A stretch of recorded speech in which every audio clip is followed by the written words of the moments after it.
Saya ulangi lagi. Assalamualaikum warahmatullahi wabarakatuh. Alhamdulillah. Waalaikumsalam warahmatullahi Alhamdulillah. Bapak Ibu yang saya hormati, Pak Abdul Recording in progress. Hadir yang sudah bergabung dengan kita semuanya yang akan menjadi pemateri kita di siang hari ini. Yang saya hormati juga Koordinator Kopertais Wilayah 4 Surabaya sebagai penaung di forum pimpinan Kopertais Wilayah 4 Surabaya, Ketua Forum Pimpinan Pusat yang hal ini sebagai penanggung jawab pelaksanaan kegiatan ini. Bapak Ibu semuanya, saya ucapkan terima kasih kembali sudah bergabung di forum sosialisasi kita sore hari ini. Sebelum kita mulai, mari kita membaca suratul Fatihah untuk mengawali sosialisasi kita hari ini. Mudah-mudahan dengan kegiatan ini seluruh yang sudah hadir ini nanti bisa berpartisipasi proposal, baik itu penelitian ataupun yang akan datang nanti di pengabdian masyarakat, semuanya bisa diterima dan bisa mendapatkan bantuan di Litab Dimas ini. Al-Hadiniyah wa Al-Fatihah. Bismillahirrahmanirrahim. Alhamdulillahirrahmanirrahim. Ar-Rahmanirrahim. Maliki yaumiddin. Iyyaka na'budu wa iyyaka nasta'in. Ihdinas siratal mustaqim. Siratal ladzina ghairil maghdubi 'alaihim waladdallin. Terima kasih Bapak Ibu semuanya. Saya sudah mendengarkan doa karena memang giroh untuk menerima bantuan penelitian di Litab Dimas ini luar biasa. Dan mudah-mudahan melalui Bapak Abdul Basit yang sudah kita hadirkan hari ini, banyak trik, banyak cara yang bisa kita lakukan, terutama yang masih punya status akun Litab Dimasnya itu masih ada merah-merah, itu segera mendapatkan pengampunan dan sudah berubah menjadi hijau semuanya, sehingga kita juga punya peluang yang sama untuk berpartisipasi di tahun 2025 ini. Tapi sebelum Bapak Basit akan melanjutkan memandu kegiatan ini, nanti saya persilakan Bapak Dr. Abdul Aziz untuk memberikan kata sambutan atas nama Ketua Forpim Pusat Kopertais Wilayah 4 Surabaya. Kami persilahkan. Punten Bu Rektor, diwakilkan kali Pak Dr. Jauhar. Pak Fuad sudah gabung lagi ya. Pak Fuad, monggo Pak Fuad. Oke. Assalamualaikum warahmatullahi wabarakatuh. Alhamdulillahirabbil alamin wassalatu wassalamu ala asrofil anbiya wal mursalin wa ala alihi wa ashabihi ajmain. Yang saya hormati Bapak Koordinator Kopertais Wilayah 4 Surabaya, Profesor Dr. Ahmad Muzaki. Yang saya hormati Wakil Koordinator Pak Sumarkan. Yang saya hormati Sekretaris Kopertais Wilayah 4 Dr. Ki Haji Hasan Ubaidillah. Yang saya hormati Ketua Umum Forum Pimpinan Bapak Dr. Ki Haji Abdul Aziz Wahab. Yang saya hormati Bapak Abdul Basit selaku Kasubdit Penelitian Diktis Kementerian Agama Republik Indonesia, yang beliau menyempatkan waktu untuk berbagi informasi terkait hibah penelitian Diktis tahun anggaran 2002. Yang saya hormati Ibu Dr. Alimun Muniroh selaku moderator yang juga menyempatkan waktunya. Beliau besok juga jadi moderator lagi di event yang sama, tapi forum yang berbeda. Hari ini di Forpim, besok itu di LPTNU. Yang saya hormati Bapak Ibu pimpinan, rektor, ketua LPM, ke para Bapak Ibu dosen yang hadir pada kesempatan hari ini. Mudah-mudahan kita diberkahi, dimudahkan untuk mengajukan hibah penelitian tahun 2025 ini, sehingga yang hadir dalam kesempatan hari ini yang jumlahnya cukup banyak, sekitar 200 lebih, bisa mendapatkan kesempatan untuk ikut hibah penelitian. Amin ya Allah, amin. Dan kita punya waktu yang sangat terbatas, 9 hari ke depan untuk mempersiapkan proposal penelitian. Ada beberapa kebijakan baru yang tadi sempat disinggung oleh Ibu Moderator. Ada beberapa akun kita yang tertulis di backlist merah, hal-hal administratif yang tidak kita tahu. Nanti mungkin itu menjadi pertanyaan-pertanyaan mendasar yang harus diselesaikan Bapak Ibu, dan ini nanti kita akan sharing bersama dengan Bapak narasumber. Waktu yang sangat terbatas, sekitar 9-10 hari ini, mudah-mudahan bisa dimanfaatkan oleh kita sebaik mungkin, seefektif mungkin, semaksimal mungkin, sehingga hibah penelitian ini kita bisa ikut dan bisa berpartisipasi. Ada beberapa kebijakan baru yang saya kira nanti kita bisa ngambil dari perguruan tinggi Islam swasta. Ada 7 klaster yang ditawarkan oleh Diktis, tetapi mungkin kita diberi kewenangan lebih karena ada 3 klaster yang memang diperuntukkan untuk kampus-kampus swasta seperti kita. Ada penelitian dasar pembinaan dan dasar pengembangan program studi, dan ada penelitian dasar interdisipliner. Nah, ini yang saya harapkan bagi para dosen pemula untuk fokus di pembinaan kapasitas, artinya dosen-dosen yang masih memiliki atau baru memiliki jabatan asisten ahli, ya monggo bisa gabung di penelitian kapasitas. Tetapi juga bagi para Bapak Ibu dosen yang sudah jabatannya lektor, ini diharapkan untuk tidak mengambil jatah orang lain ya. Jadi yang lektor-lektor ini kemungkinan dalam sistem ini tidak bisa ikut di penelitian kapasitas. Jadi kalau misalkan di Litap Dimas Anda sudah berstatus sebagai lektor, apalagi lektor kepala, maka setidaknya Anda mengambil penelitian pengembangan program studi atau penelitian dasar interdisipliner. Syukur-syukur kita juga bisa melakukan model ataupun klaster penelitian yang lain yang pada level. Kemudian kita berharap dengan adanya forum seperti ini, di samping memaksimalkan para dosen asisten ahli di pengembangan kapasitas, kemudian para lektor di penelitian pengembangan program studi dan interdisipliner, kita berharap juga dalam kesempatan kali ini bisa dilakukan kolaborasi lintas perguruan tinggi Kopertas Wilayah 4 untuk mengambil beberapa program penelitian di luar itu. Bisa jadi misalkan penelitian kolaborasi internasional, bisa jadi kita mengambil penelitian kolaborasi antar perguruan tinggi dan antar kementerian dan lembaga. Artinya semakin luas jejaring kita, semakin baik di dalam memperoleh peluang kesempatan mendapatkan hibah penelitian. Sehingga setidaknya memperkuat jejaring dan juga akan memperkuat akreditasi dari perguruan tinggi kita masing-masing. Kemudian yang proses penelitian ini mudah-mudahan kampus-kampus di wilayah Jawa Timur, Kopertas Wilayah 4, dalam waktu ke waktu kita selalu mendominasi jumlah penerimaan hibah penelitian di Diktis. Dan mudah-mudahan kita tetap terus mendominasi dengan jumlah yang banyak. Syukur-syukur separuh lebih kemudian dari perguruan tinggi swasta kita dominan. Jawa Timur yang mendominasi. Dan saya kira ini menjadi satu prestasi yang luar biasa, dan mudah-mudahan kawan-kawan pimpinan dosen yang tergabung di dalam Zoom ini bisa juga mengajak para dosen yang kemudian hari ini belum punya kesempatan untuk bisa mengikuti hibah penelitian Diktis 2025.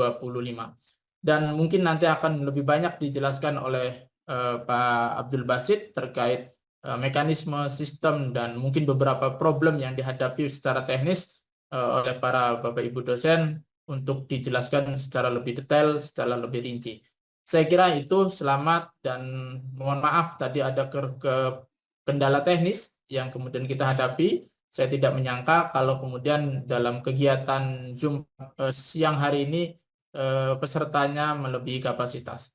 Terima kasih dan selamat menyimak, selamat menyaksikan. Mari kita perhatikan apa yang disampaikan oleh Bapak Abdul Basit MPD dan menjadikan kita dimudahkan untuk memperoleh hibah penelitian. Demikian dari saya. Kurang lebihnya saya mohon maaf. Saya akhiri. Wallahu muwaffiq ila aqwamit thoriq. Assalamualaikum warahmatullahi wabarakatuh. Waalaikumsalam warahmatullahi wabarakatuh. Terima kasih Pak Fuad.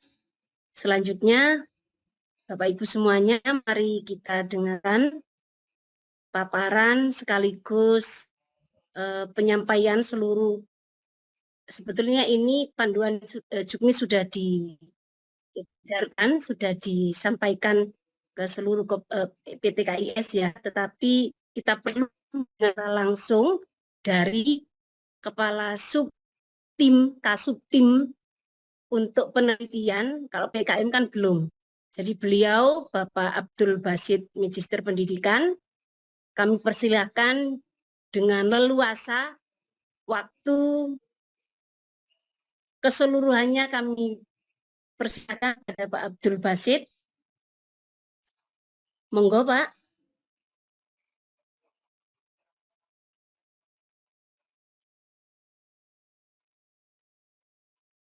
Halo.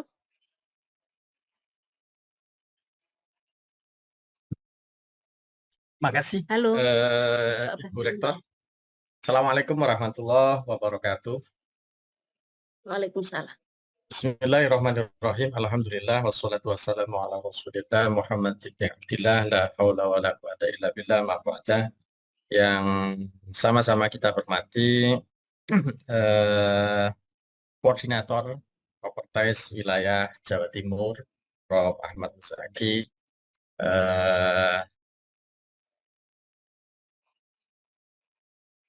yang saya hormati Ketua Forum Pimpinan PTKIS seluruh Jawa Timur, dalam hal ini diwakili oleh Pak Dr. Pak Kiai Haji Jauhar Fuad, Ibu Moderator yang saya hormati, dan seluruh pimpinan PTKIS yang ada di wilayah Jawa Timur yang saya hormati, dan mudah-mudahan pada sore hari ini dalam keadaan bahagia, dilimpahi rahmat, taufik dan hidayah serta keberkahan dari Allah SWT. Alhamdulillah pada kesempatan kali ini kami bisa bersilaturahim ke Kopertais atau ke Forum Pimpinan PTKIS seluruh di wilayah Jawa Timur. Ini sebenarnya kalau di kemarin-kemarin itu memberitahukan itu kita bisa ketemu baik secara luring ataupun daring itu jauh-jauh hari. Ini kan tanggal 17, berarti 10 hari lagi. Sementara banyak problem yang harus diselesaikan, termasuk problem-problem akun Bapak Ibu sekalian. Tapi mudah-mudahan di kesempatan kali ini meskipun hanya 10 hari, pengalaman kemarin, sebelum-sebelumnya biasanya kalaupun diberi waktu 3 bulan, paling nanti ributnya itu di 5 hari terakhir. Bahkan nanti di 1 hari terakhir, bahkan di last minute itu nanti baru sangat ramai sekali. Jadi trafficnya itu sangat padat. Nah, ini tolong kawan-kawan yang ada di PTKIS itu hindari hari-hari itu. Hindari di hari 1 hari terakhir. Ya paling akhir ya di kan oleh 3 hari. Jadi kalau 27 berarti 27, 26 di 25. Ada kesempatan untuk melakukan perbaikan, revisi. Kalau gugup itu semua serba repot. Ketika kemudian sudah diunggah semua, ini pengalaman ya, lupa, tidak diajukan.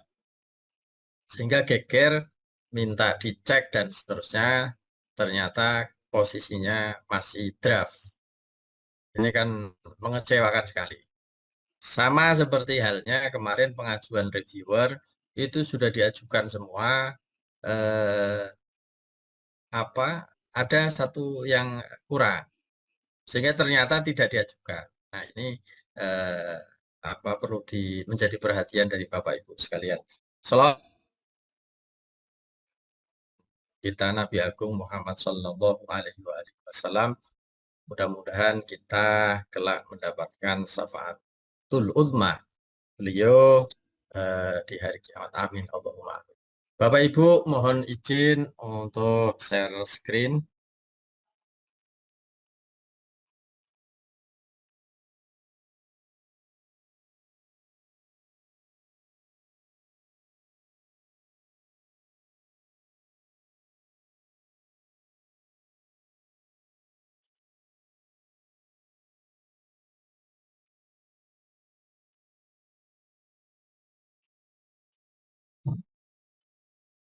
Sedikit memperkenalkan diri sebelumnya, saya Abdul Basit, selaku Kasubtim Penelitian dan Pengelolaan Hak Kekayaan Intelektual Direktorat Pendidikan Tinggi Keagamaan Islam pada Subdirektorat Penelitian dan Pengabdian Masyarakat.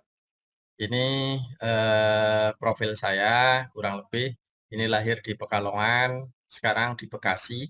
Itu ada nomor kontak kalau Bapak Ibu untuk bertanya-tanya atau kami melayani Bapak Ibu sekalian. Biasanya yang memberikan pelayanan ini Mas Abrohul Isna ini sekarang sudah di bagian umum dan kami belum sementara bisa lewat kami dan juga bisa lewat kawan-kawan yang ada di Subdit Dimas. Kemudian ini sekilas pernah jadi peneliti di tahun 2011 sampai 2019. Kemudian ini pengalaman ya jadi guru, jadi asisten dosen, tutor PKB tahun 2009 sebagai peneliti, calon peneliti. Kemudian di tahun 2022 analis kebijakan ahli pertama di Direktorat Pendidikan Islam, Direktorat Jenderal Pendidikan Islam. Nah, kemudian ini Bapak Ibu pengalaman, riset, telah dokumen, dan seterusnya, termasuk publikasi jurnal. Nah, ini publikasi yang pernah saya lakukan. Alhamdulillah, artinya kalau ngobrol persoalan riset, kemudian publikasi, dan seterusnya, pengabdian masyarakat juga mudah-mudahan ya bisa sedikit banyak memahami. Kemudian ini Bapak Ibu kebijakan yang ada di kebijakan riset yang ada di direktorat. Ini pertama penelitian BOPTN. Bapak Ibu ini ada 3 bantuan. Bantuan penelitian BOPTN, ini bantuan pusat ya di Diktis. Kemudian MORA di Advance Program, ini beriset juga. Kemudian pengabdian masyarakat dan publikasi ilmiah.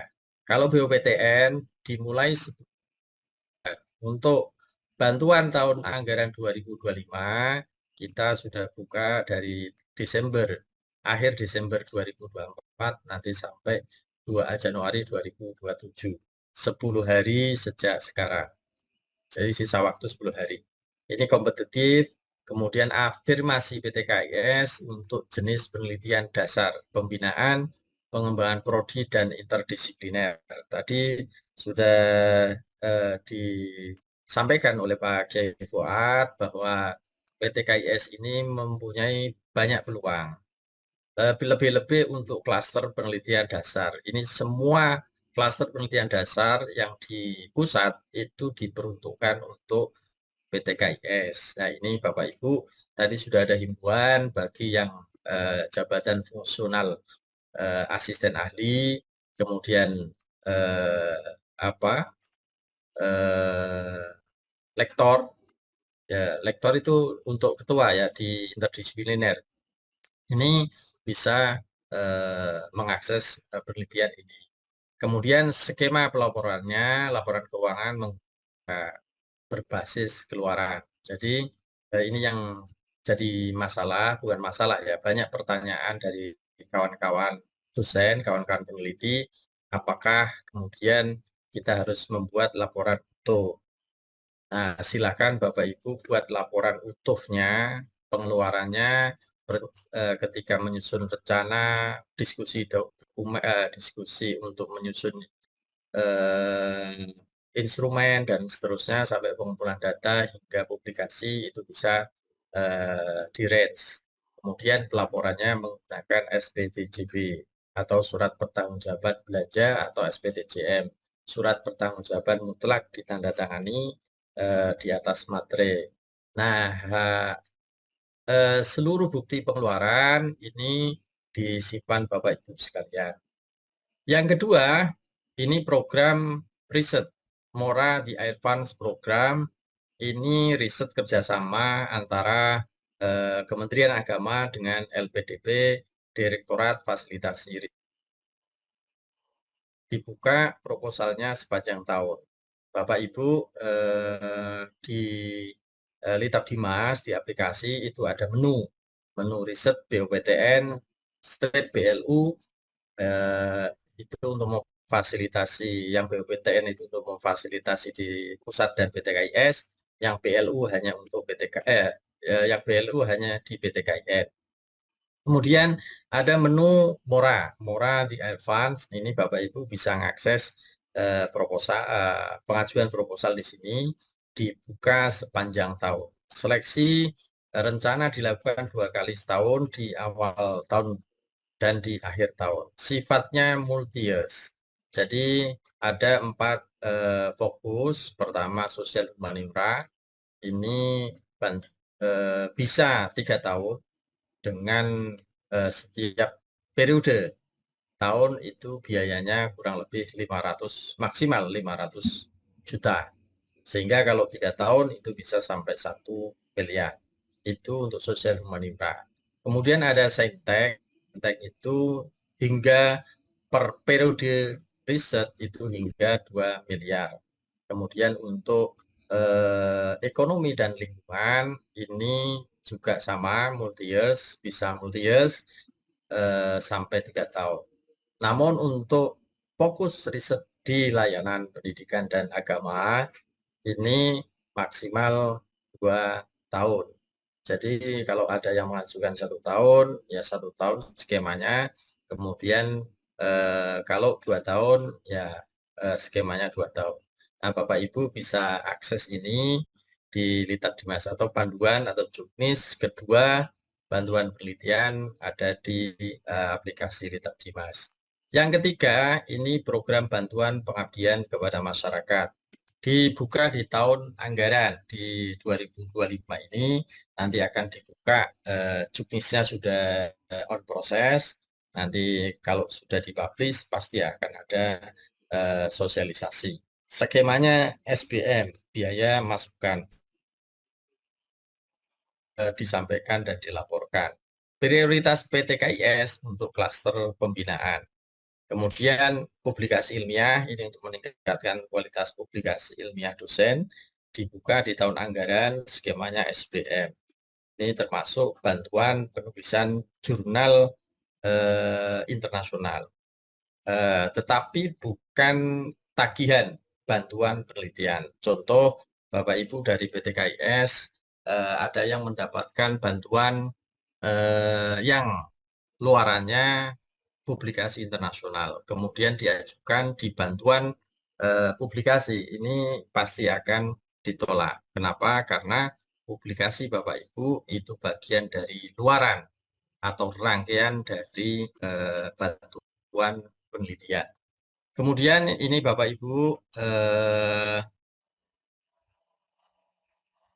di tahun anggaran 2025 ini sesuai dengan Kepdirjen Pendis nomor 6865 tahun 2024 tentang petunjuk teknis anggaran 2025. Ini dari 7 klaster ini, betul tadi yang disampaikan oleh Pak Kiai Fuad, itu PTKIS diberikan kesempatan untuk mengakses penelitian di pusat. Sementara untuk PTKIN, para dosen PTKIN, ini hanya di klaster 4, 5, 6, dan 7. Untuk 1, 2, 3 itu biasanya dibuka menggunakan BOPTN kampus PTKIN setempat. Jadi ini Bapak Ibu bisa lebih banyak berkesempatan. Lebih-lebih PTKIS atau dosen-dosen saya kira banyak kesempatan yang bisa Bapak Ibu lakukan dengan berkompetisi dengan dosen PTKIS di seluruh Indonesia.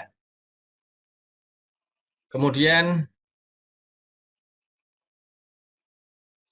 ini saya hanya mewarning saja. Biasanya Bapak Ibu sekalian ketika menyusun tema itu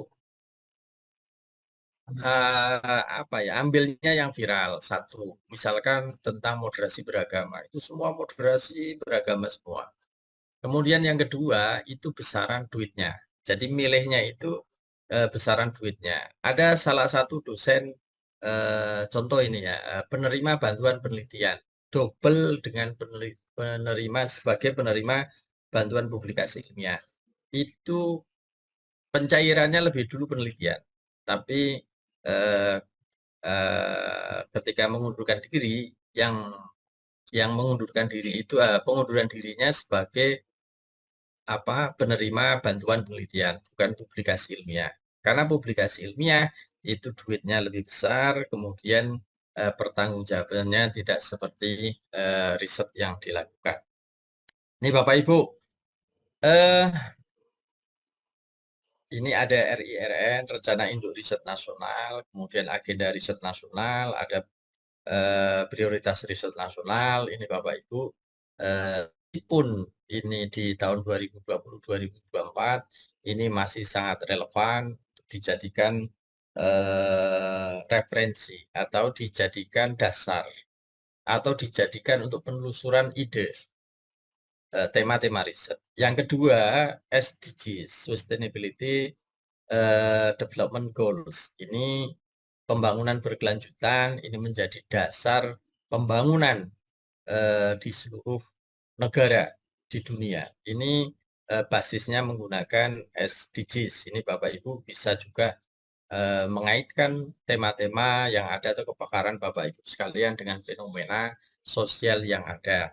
Saya contohkan, apakah agama bisa dikaitkan dengan perubahan iklim? Saya kira sangat-sangat sekali. Misalkan peran pemuka agama atau agamawan terhadap perubahan iklim. Misal juga upama ya, Bapak Ibu melakukan riset 3 bulan, nongkrongi satu masjid jame di Kauman misalkan, yang diteliti khutbah, materi khutbah selama 3 bulan. Apakah ada kaitannya dengan fenomena sosial atau pembangunan, atau kemudian kiainya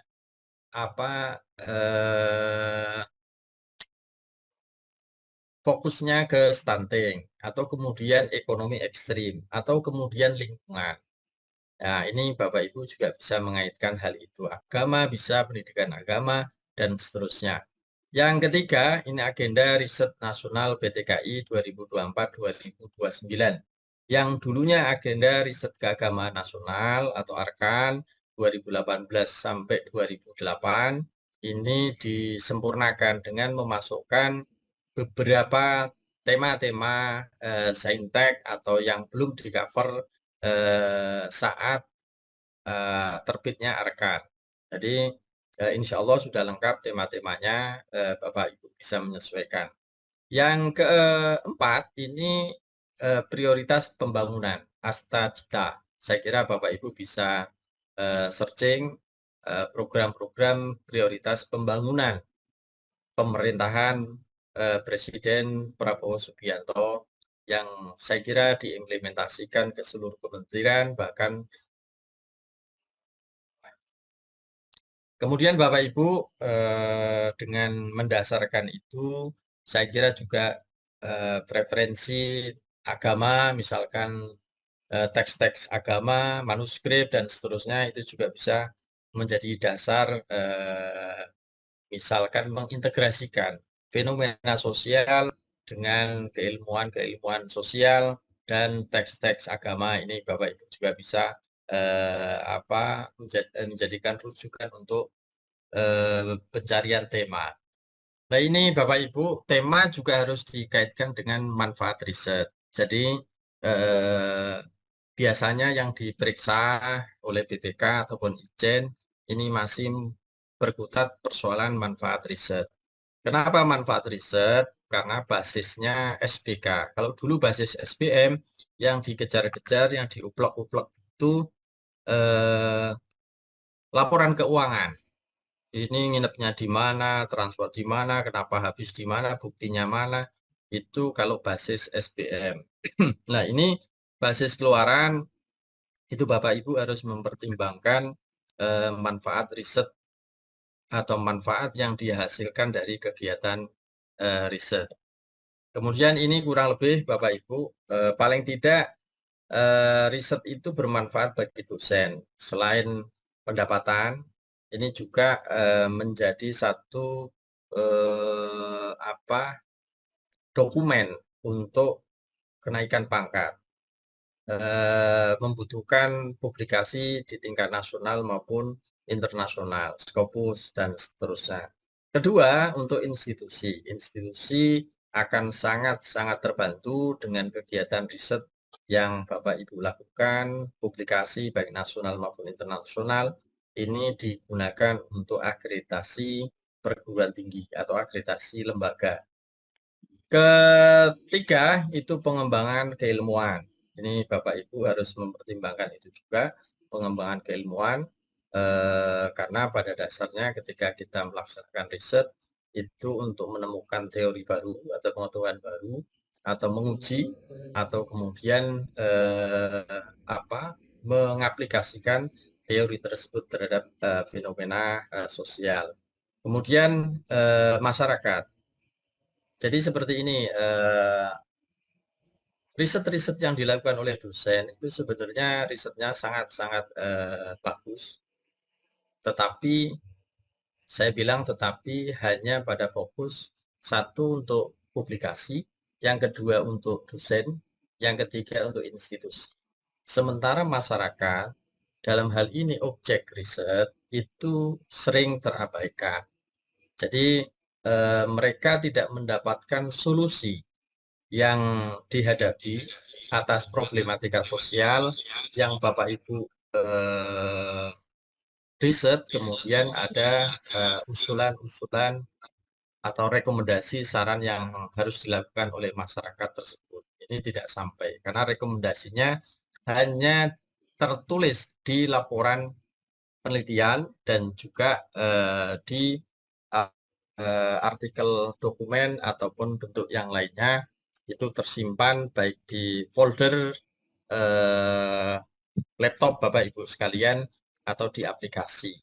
Yang ketiga, yang terakhir itu bangsa dan negara. Bapak Ibu, kita dengan program BOPTN itu pembiayaannya oleh negara. Yang membiayai itu negara.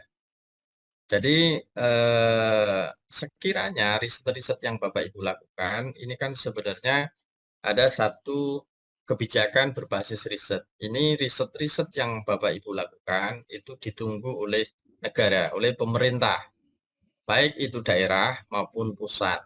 Artinya apa? Hasil riset Bapak Ibu sekalian itu kalau kemudian dijadikan satu usulan kebijakan atau sampai di policy maker, pengambil kebijakan, itu akan menjadi dasar satu perubahan sosial. Jadi misal satu riset tentang pencemaran lingkungan di wilayah merekomendasikan untuk menutup pabrik, beberapa pabrik misalkan, atau beberapa pabrik yang tidak mempunyai IPAL, itu disampaikan. Dan kemudian sampai ke pemerintah, kemudian pemerintah melakukan tindakan penutupan pabrik-pabrik yang tidak punya IPAL yang bagus, maka itu menjadi satu kontribusi yang sangat-sangat bermanfaat bagi masyarakat yang keputusannya dilakukan oleh pemerintah.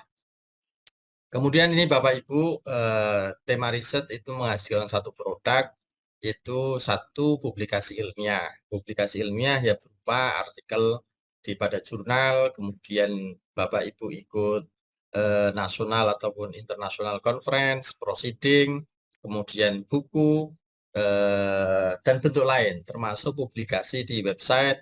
Bapak Ibu menggunakan media sosial untuk diseminasi hasil-hasil riset Bapak Ibu sekalian. Saya kira hasil-hasil riset yang bagus itu jangan disimpan di rak buku, jangan disimpan sebagai satu kebanggaan ketika kawan-kawan datang kemudian bagi-bagi buku dan seterusnya.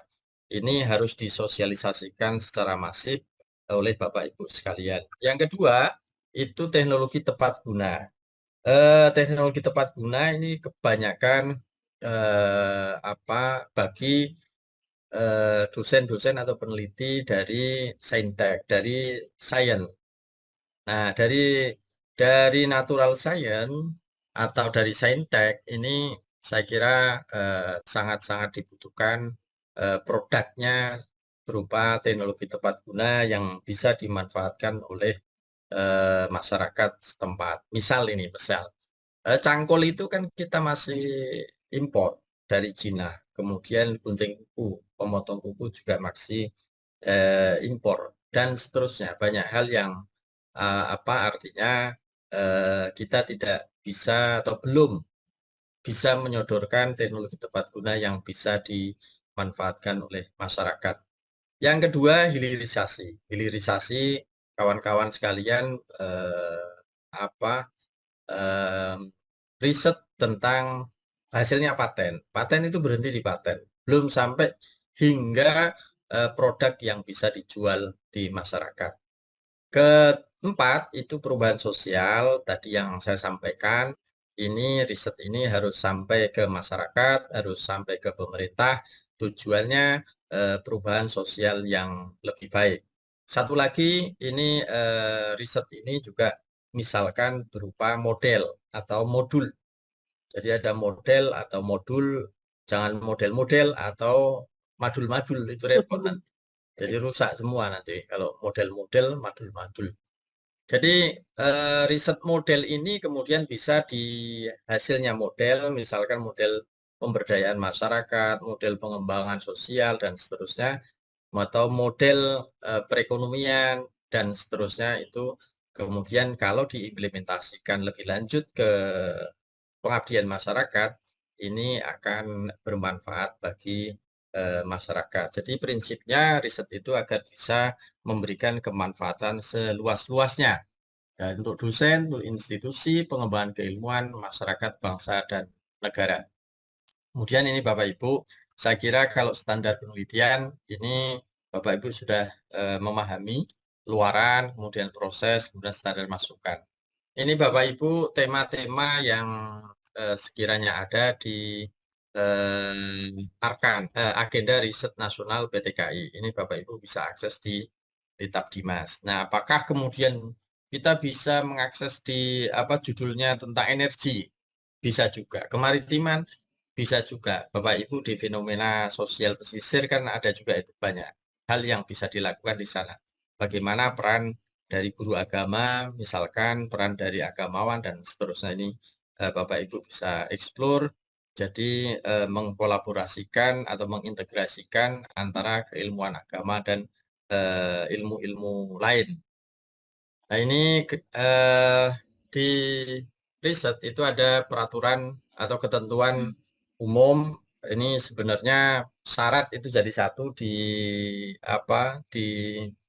aplikasi di Juknis itu satu persyaratan untuk pengajuan. Ini saya pecah jadi dua.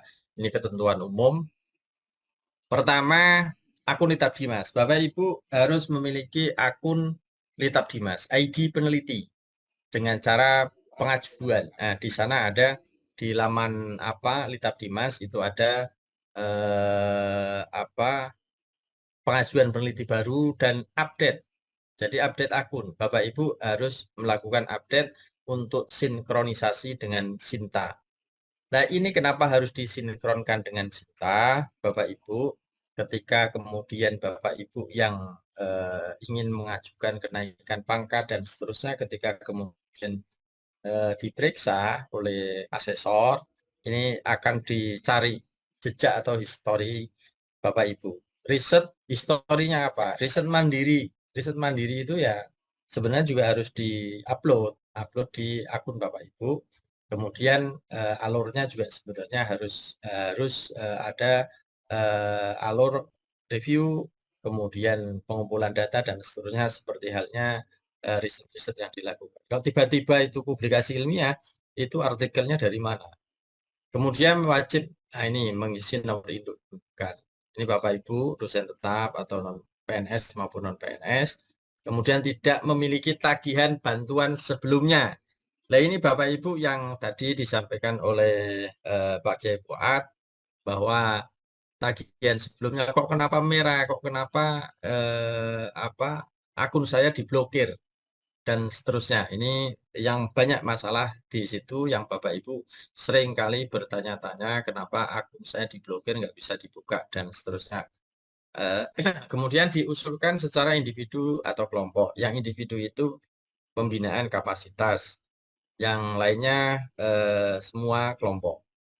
Kemudian tidak sedang menerima bantuan sebagai tugas belajar.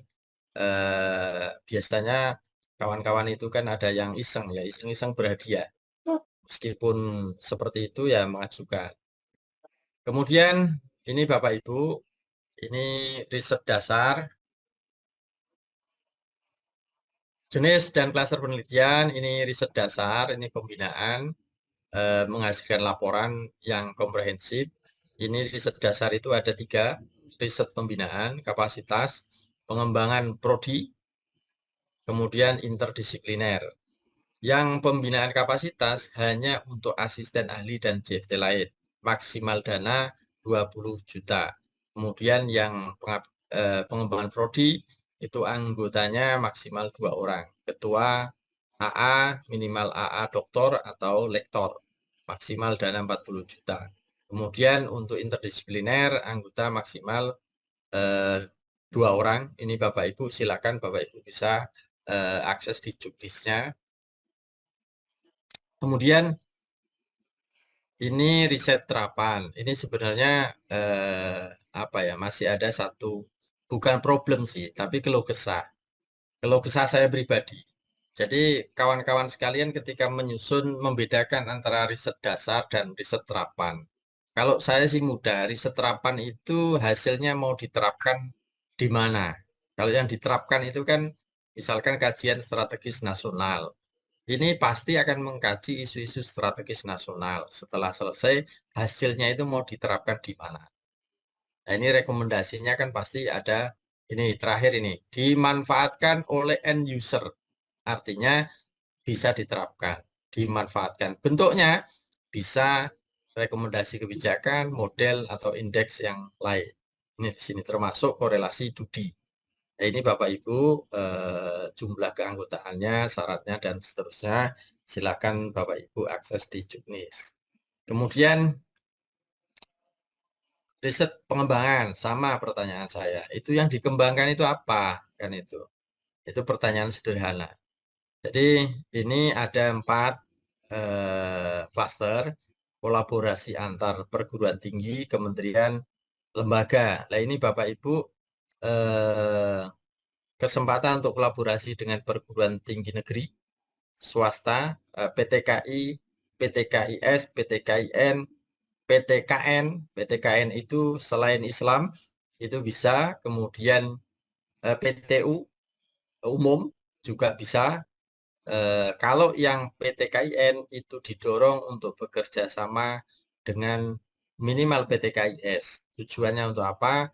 Untuk memberikan pengalaman bagi dosen-dosen PTKIS berkolaborasi dengan dosen PTKIN.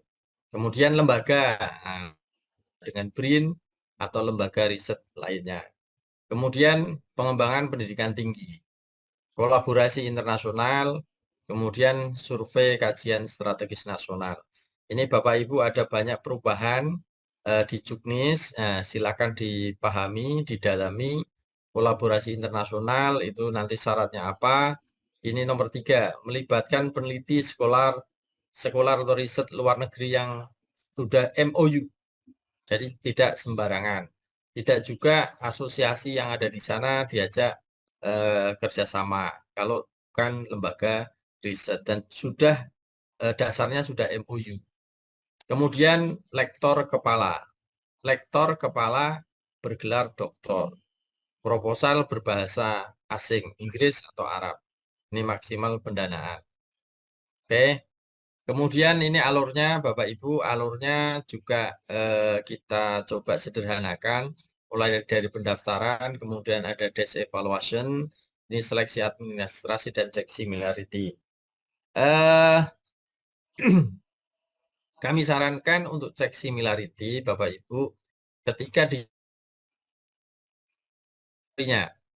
kadang-kala lupa dimintakan tolong ke kawan atau mahasiswa, ketika dicek lupa tidak dihapus. Sehingga ketika kami cek similarity-nya 100% atau 98%.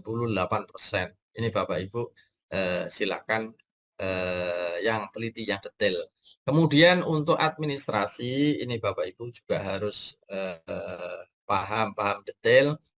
Jangan melakukan kolaborasi dengan anggota atau memilih anggota atau kawan yang punya tagihan.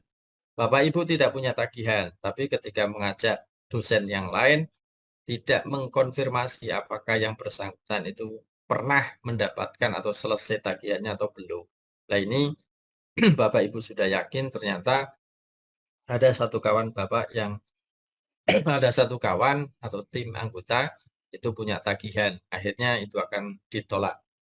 Kemudian penetapan nomini, ini Bapak Ibu.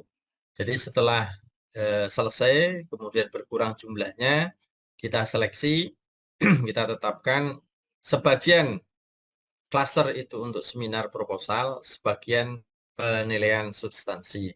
Yang penilaian substansi pada klaster dasar.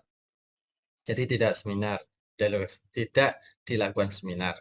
Kemudian untuk klaster yang lebih tinggi, terapan dan pengembangan, itu dilakukan seminar proposal.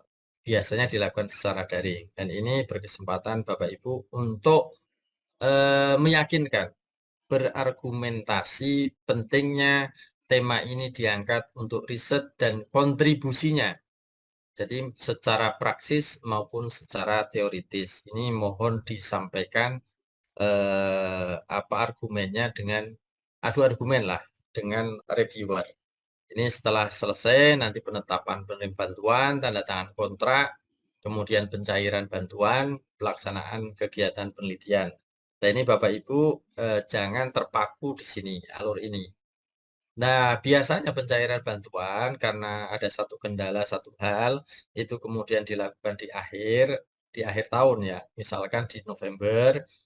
Nah ini Bapak Ibu bisa melaksanakan riset saat ditetapkan. Biasanya kan ada pengumuman nih, sudah ditetapkan tapi belum proses pencairan dan seterusnya. Ini sudah silakan dimulai risetnya. Atau kemudian kalau PD ya di riset di awal. Sudah melakukan riset, kalau tidak lolos ya saya riset mandiri.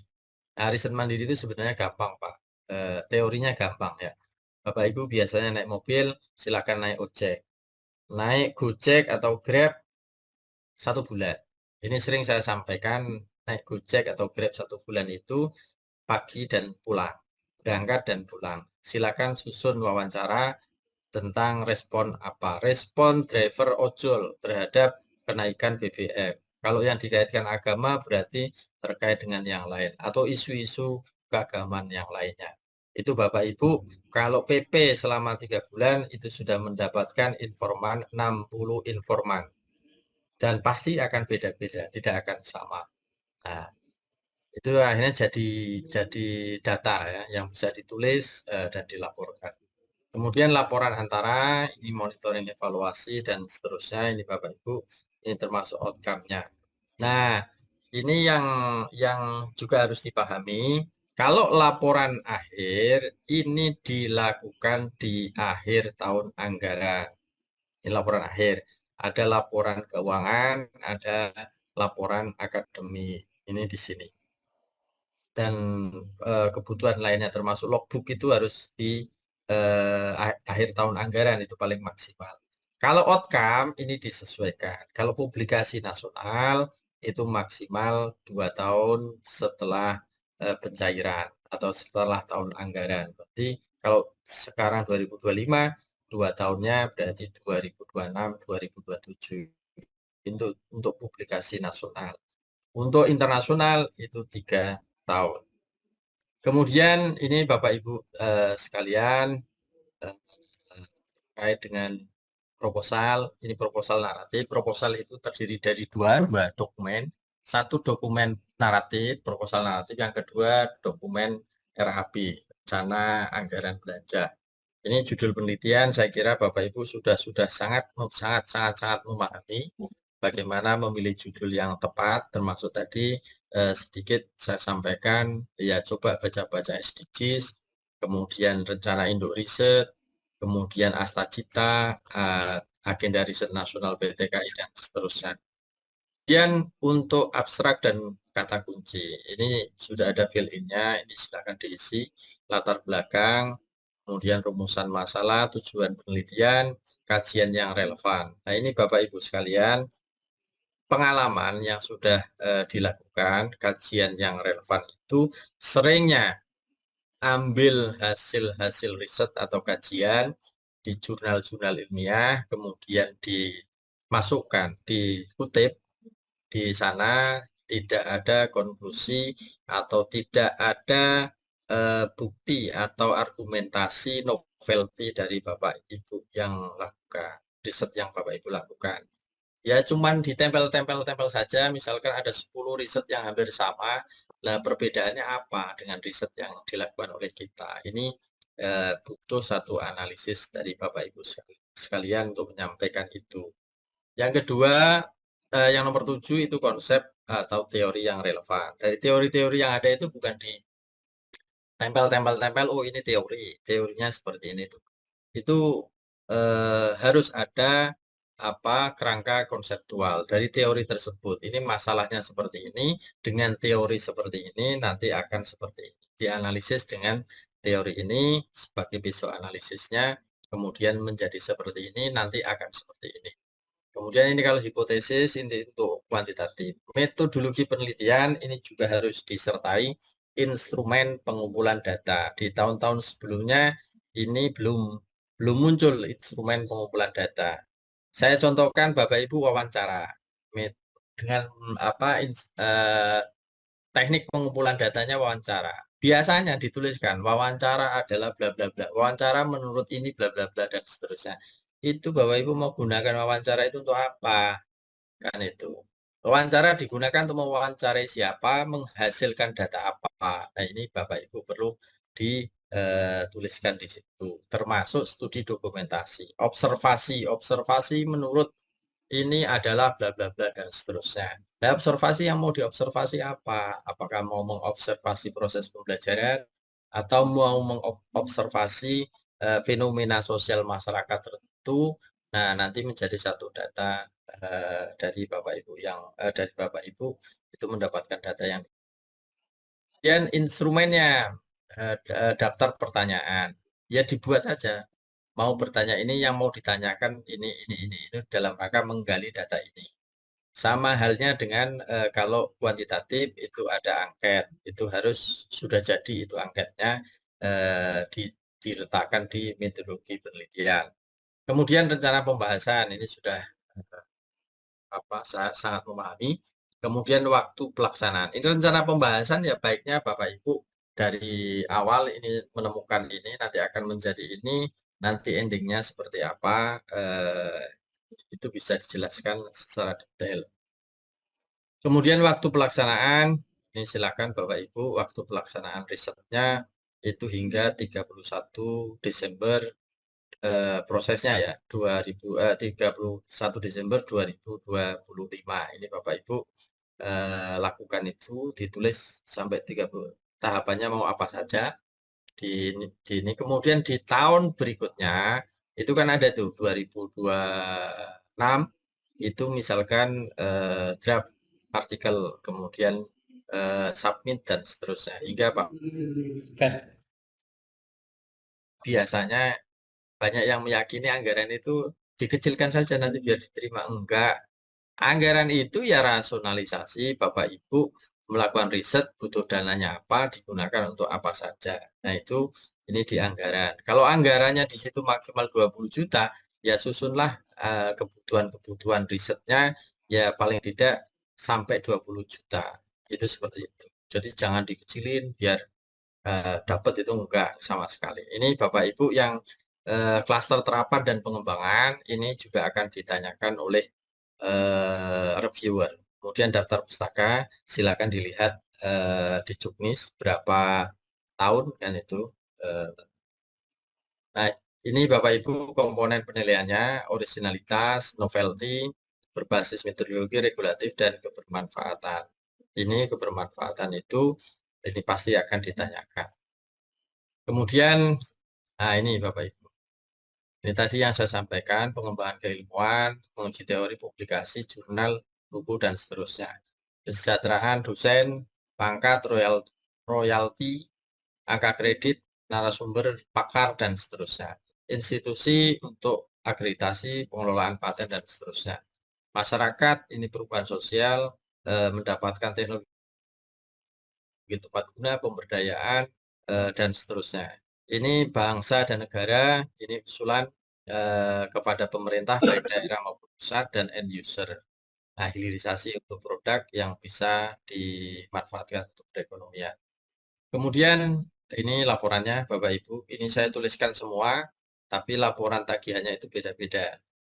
Ini meliputi logbook, itu Bapak Ibu harus diisi. Kemudian laporan akademi, draft dummy buku riset, ini sesuai klaster ya. Kemudian draft artikel, executive summary, naskah kebijakan, policy brief, bukti MOU dengan Dudi, ini untuk klaster Dudi, draft model pengembangan. Kemudian ini outcome-nya, outcome pun masih Bapak Ibu, masih publikasi. Ini baru sedikit yang naskah akademik ataupun policy.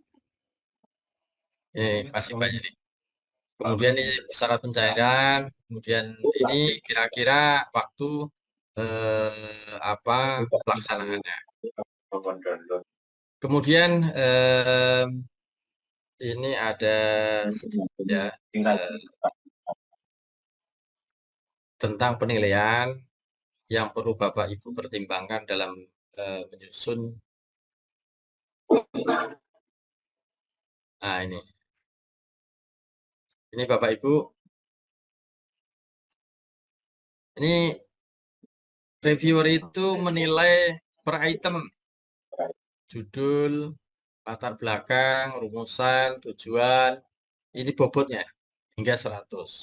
Paling banyak mana? Ini ada novelty, ini ada latar belakang, ini ada metode, dan seterusnya. Nah ini silakan Bapak Ibu cermati. Mungkin itu saja Bapak Ibu yang saya sampaikan, sharing terkait dengan program Tabdimas, baik itu program riset, BOPTN maupun MORA, edukasi dan masyarakat. Terima kasih. Assalamualaikum warahmatullahi wabarakatuh. Kok langsung download aja Mbak? Waalaikumsalam warahmatullahi wabarakatuh. Terima kasih, dan selanjutnya Bapak Ibu yang sudah menyimak dari awal sampai akhir ini, silakan untuk di sesi yang pertama ini barangkali bisa dulu. Bu, saya mau tanya, Bu.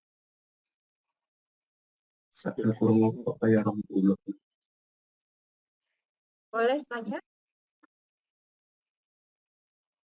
Ya, silakan. Sebentar. Pak Fuad. Bu siapa saja ini? Bu dari mana? LP3M?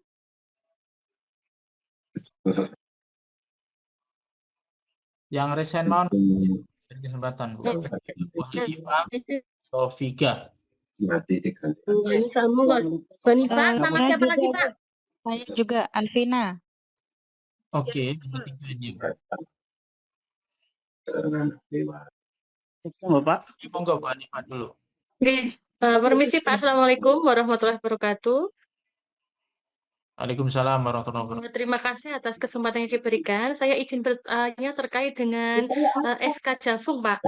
Kebetulan saya dari LP2 MIAI Ngawi mau bertanya, misalnya dosen atau pengajuan proposal itu SK lektornya itu baru turun ya, tetapi belum bisa impasing karena belum serdos. Begitu, dan dari SK-nya itu memang bunyinya juga berbeda dengan SK lektor yang sudah serdos. Nah, untuk pengajuan proposal Litap Dimas ini baiknya pakai asisten ahlinya atau tetap pakai yang lektor terbaru ini ya, Pak? Karena mengingat memang SK-nya itu belum bisa impasing karena belum serdos yang bersangkutan. Mungkin itu saja, Pak. Terima kasih. Terus kemudian lagi, Pak, pertanyaan kedua tentang yang tadi apa tadi ya, terapan atau apa ya, saya tadi agak lupa dengan yang disampaikan Pak Basit. Intinya kalau kita kolaborasi dengan sejawat dari BRIN itu diperbolehkan atau tidak ya, Pak ya? Atau hanya terbatas dari internal PT KIN atau PT KIS saja?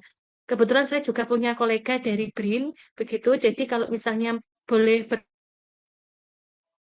SK lektornya itu sudah benar-benar fix ya, itu misalnya diajak untuk berkolaborasi apakah boleh?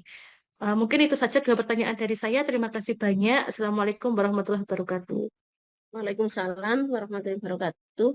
Selanjutnya Bu Alvina ya. Mas Budi, Malang. Silakan resen. Bu Alvina tadi sudah resen atau belum, Pak? Buat tadi. Sudah. Oke, monggo Bu. Oke, saya Bu.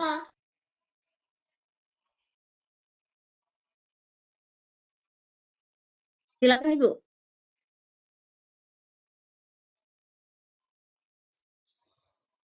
Oke, ngapunten tanya Bu. Ini untuk yang apa yang dasar Bu atau kapasitas pembinaan. Lah itu untuk peneliti pertama kan harus punya akun Litap Dimas nggih Bu. Kalau misal yang peneliti kedua ngajak mahasiswa itu bisa apa tidak Bu? Apa harus dosen juga? Terima kasih. Satu lagi, silakan. Assalamualaikum Ibu. Halo. Halo. Assalamualaikum. Waalaikumsalam. Ya Bapak. Nggih. Waalaikumsalam. Mohon izin. Nggih. Bapak, apakah suara saya terdengar nggih? Taufika nggih, monggo. Nggih. Baik, terima kasih Bapak. Dari Universitas Islam Zainul Hasan Genggong, Bapak. Yes, monggo. Terima kasih atas kesempatannya. Ini kami titip Bapak, karena di dosen di kami itu banyak bersebaran isu terkait kalau misalkan penelitian kapasitas sudah kena tahun lalu, apakah bisa kembali ikut yang kapasitas? Karena seperti ini, kemarin itu tahun lalu itu masih asisten ahli, kemudian tahun ini juga masih asisten ahli, sehingga kalau isu itu benar, harus tahun ini harus berpasangan dengan lektor, seperti itu.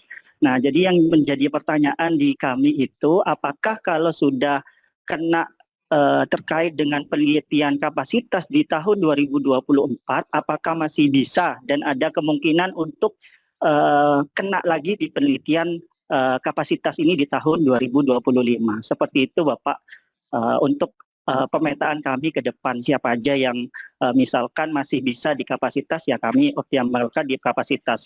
Kalau misalkan tidak kena di kapasitas, maka harus berdampingan dengan lektor, harusnya gitu. Terima kasih Bapak. Ya, Assalamualaikum. Terima kasih, 3 dulu ya, kita cukupkan. Nanti biar ditanggapi dulu sama Pak Basit. Untuk Bu Hanifah yang, untuk Bu Hanifah yang terkait dengan impasing tadi ya, kita skip dulu. kewenangan untuk memberikan penjelasan tentang kepangkatan dan itu ada di Kopertais, nanti barangkali bisa dikomunikasikan selanjutnya. Dan hari ini kita akan fokus pada yang dijelaskan oleh Pak Bupati penelitian ini ya, termasuk tugas dan pelaksanaan menanggapi, monggo. Terima kasih, Bu. Pertama, terkait dengan SK lektor baru turun. Jadi, untuk pengajuannya itu tidak terkait dengan in-passing. Yang bersangkutan silakan update profilnya kalau itu sudah lektor. Nah, bisa menggunakan lektornya. Jadi, pengajuannya tidak perlu menggunakan AA. Artinya lektor ketika nanti diverifikasi, dibuka ada SK lektornya, itu sudah cukup Ibu Bu Hanifah. Kemudian kalau kolaborasi dengan BRIN, silakan. PT KIS juga bisa berkolaborasi dengan BRIN. Artinya BRIN itu berarti lembaga riset, itu bisa. Kemudian untuk Bu Alvina, klaster dasar pembinaan itu diusulkan secara individual, jadi tidak ada anggotanya. Jadi termasuk kalau sudah pengajuan itu isu tadi yang disampaikan itu benar Bapak. Jadi untuk klaster AA itu cukup sekali karena diperuntukkan untuk yang lainnya. Artinya kesempatan kawan-kawan PT KIS yang masih AA itu masih banyak sekali. Nah ini mohon kelegowannya. Jadi ini tidak mengajukan, kalau kemarin sudah mendapatkan asisten ahli, juga bisa juga asisten ahli dengan gelar doktor itu mengakses di klaster yang lainnya, itu bisa. Mungkin itu ya Bapak Ibu sekalian terkait dengan tadi 3 penanya tadi. Ini juga ada di silakan kalau di chat itu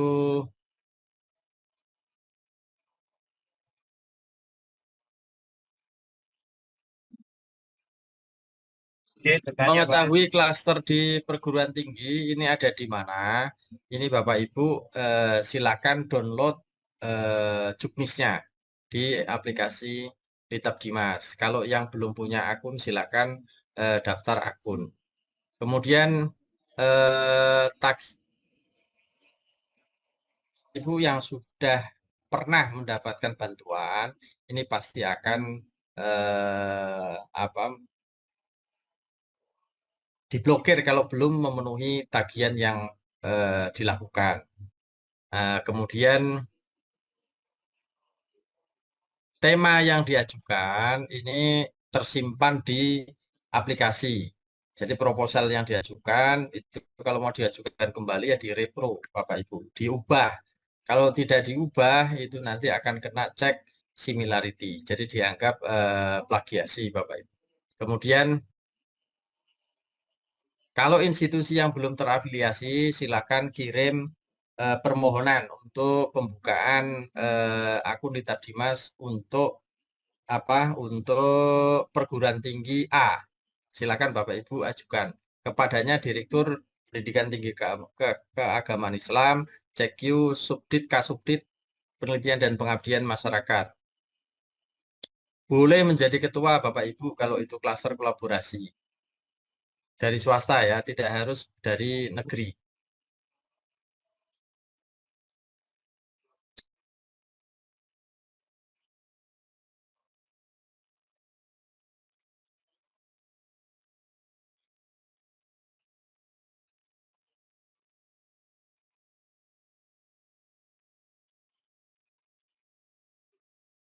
Mau satu kampus itu dengan rumpun ilmu yang sama, itu silakan. Lebih baik kalau itu rumpun yang sama tapi beda kampus. Itu yang di chat. Silakan saya kembalikan ke silakan. Yang lain masih ada, kita masih punya terima kasih, Bu. 4 jam, monggo. Gimana ini di kami Pamekasan? Silakan. Bismillahirrahmanirrahim. Jadi kami itu kampus itu Dari mana, Pak? dari Stipki Al-Hamidi Pamekasan Dengan Bapak? dengan Bapak Abidi Monep. Lanjut, Pak. Pertanyaan kami, apakah kalau belum keluar SK asisten ahlinya, kami sudah memiliki NIDEN dan kami sudah cukup pengabdian, sudah cukup lama, tapi kemudian asisten ahli belum keluar SK-nya. Apakah kami juga bisa mengikuti di kapasitas, Pak? Terima kasih. Dimintain keluar, Pak. Maksudnya koordinasi dengan Kopertais, apakah layak untuk diterbitkan atau belum? Kalau belum, nah, Pak Abidi nanti kena administrasi. Ditolak, Bapak Ibu. Oh, nggih. Makasih, Pak. Lanjut. Ada lagi? Silakan. Masih Saya ada lagi? Bapak dari IAI Uluwiyah Mojokerto. Udin mau tanya. Oke, terima kasih. Ini Bapak diizinkan nggih? Dari mana, Pak? Disebutkan. Dari Uluwiyah Mojokerto, IAI Uluwiyah Mojokerto. Silakan. Namanya siapa, Pak? Ahmad Fulka. Pertanyaan Silakan, gini Bapak, di kampus kami ada beberapa dosen itu sudah keluar SK lektor dan di Lita Dima sudah merubah status dari asisten ahli ke lektor, tapi masih belum bisa unggah berkas, Bapak. Kenapa, Pak, itu, Pak? Nggak ada kolom unggah berkasnya. Di bagian berkas itu belum bisa mengunggah berkas apa itu kepangkatan lektor, belum bisa diunggah. Kemudian di aplikasi Lita Dimas itu di klaster-klasternya itu pembinaan kapasitas itu. Klaster yang lain untuk menjadi ketua kelompok itu belum. Profilnya sudah diubah, Pak. Profilnya sudah diubah. Profilnya sudah dirubah Sudah menjadi diunggah. lektor. Yang tapi belum bisa unggah karena kolom unggahan itu belum bisa diupdate, Pak. Oke, Pak. WA Pak ya nanti ya. Oke, terima kasih. Mohon ditindaklanjuti, matur suwun. Assalamualaikum. Terima kasih. Kalau masih ada yang bertanya lagi, silakan. Assalamualaikum. Assalamualaikum. Assalamualaikum. Bu Rofiatul Husna dulu ya, silakan. Bu Rofiatul Husna, biar nggak saling mendahului. Bu Rofiatul Husna, ada lagi siapa? Saya Bu Ramli. Pak Ramli ya. Ya, satu lagi siapa ini? Saya Bu Siti Halimah. Ya, Bu. Mengunggah. Oke, 3 orang ini silakan Bu Rofiatul Husna, Pak Ramli sama Bu siapa tadi? Siti Halimah ya. Siti Halimah, nggih, Oke, Siti Halimah, selain Bu. yang kami masih akan tetap menampung pertanyaan dari Bapak Ibu, silakan ditulis di kolom chat nanti biar kami langsung bisa membaca dan langsung bisa ditanggapi oleh Pak Basit. Mungkin yang sudah saya sebutkan namanya tadi. Silakan. Ya, Husna dulu. ya. Si Ibu moderator. Pertanyaan saya dari Sasim Asyari. Yang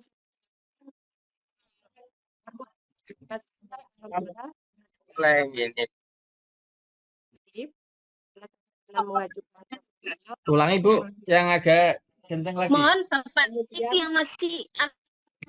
Bapak Ibu yang masih unmute, mohon di mute dulu gantian. Ntar kita mendengarkan Bu Rofiatul Husna untuk menyampaikan pertanyaan. Silakan Bu, dilanjutkan. Terima kasih Ibu.